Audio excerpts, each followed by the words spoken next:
السلام عليكم ورحمة الله وبركاته. مساء الخير عليكم، حالكم إن شاء الله كويسين، إن شاء الله تتمطوا صحة جيدة يا جماعة. ربنا يديكم مساء يا جماعة. يومين ديل في إفراجات عجيبة بالنسبة لي يعني والله العظيم فرحان يعني مفاجآت لا توصف يا جماعة. يعني بشوية شوية يا جماعة زي ما إننا قلنا لك يا جماعة، قلنا يقوم بيومين لنا سنة بنغلط كل يوم، غلط في غلط، غلط زائد غلط لمدة سنة. تتخيل يا جماعة، تتخيل انت بتعمل في مشروع يا جماعة لمدة سنة انت بتغلط عليه، لمدة سنة انت بتغلط من غير ما تتعلم يا جماعة. سنة يا جماعة، تتخيلوا سنة. السنة دي مش بسيطة يا جماعة بالمناسبة، تمام؟ فأنا عملت نفس الشيء يا جماعة. السنة كامل أنا بشتغل على الغناء من غير ما أفهم معطيات الغناء وسياسيات الغناء. يعني مرات أحيانا بخش في الحاجات اللي بتخص الغناء وكل الإرشادات، لكن غير مهتم بها يا جماعة، غير مهتم. تتخيلوا، غير مهتم. المهم أعمل فيديو وأنشر، حتى الصورة مصغرة يا جماعة ما كنت مهتم بها. بعد سنة يا جماعة حسيت إن الشغل كله ماشي ضدي. كل ما عملت كويس عملت لنفسي، كل ما عملت شنو كعب بترجالي كويس.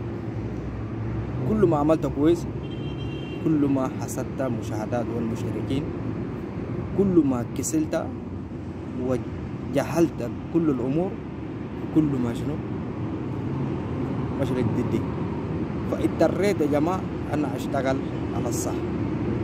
اضطريت على شنو؟ على أشتغل على الصح زي ما كلمتكم يا جماعة.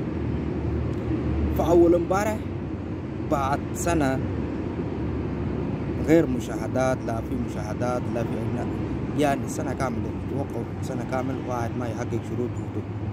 فقررت إن لازم أحاول أتعلم المطلوب شنو.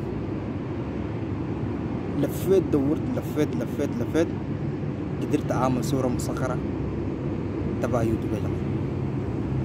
تتخيلوا سنة لمدة سنة واحد ما بيقدر يعمل صورة مصغرة يا جماعة.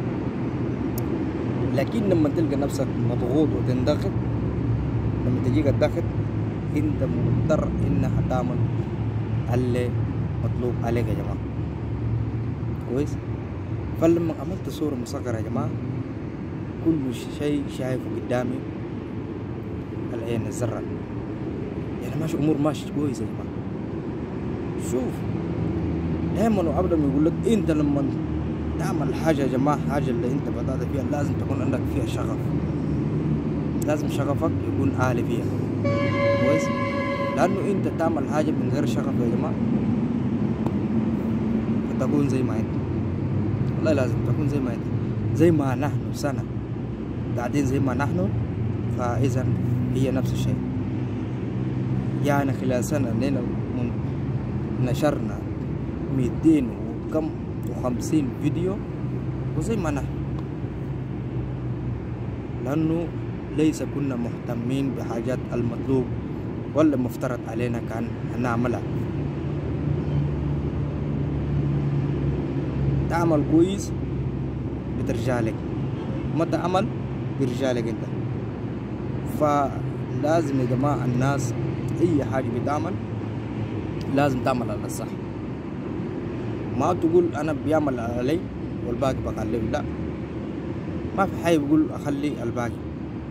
لازم تنجز، يا اما تنجزها يا اما فوتها بالواضح. وانتوا عارفين الكلام دي يا جماعة وحصلت لي انا يا جماعة. فبقول لكم تعمل حاجة لازم تكملها للأخير، عشان ما تقول أنا بعمل علي وبخلي الباقي. طيب أنت لما تخلي مين اللي بينجز لك؟ مين اللي يجي ينجز لك؟ ما في حد. لازم تنجز لحالك. متفقين على كده؟ تحياتي.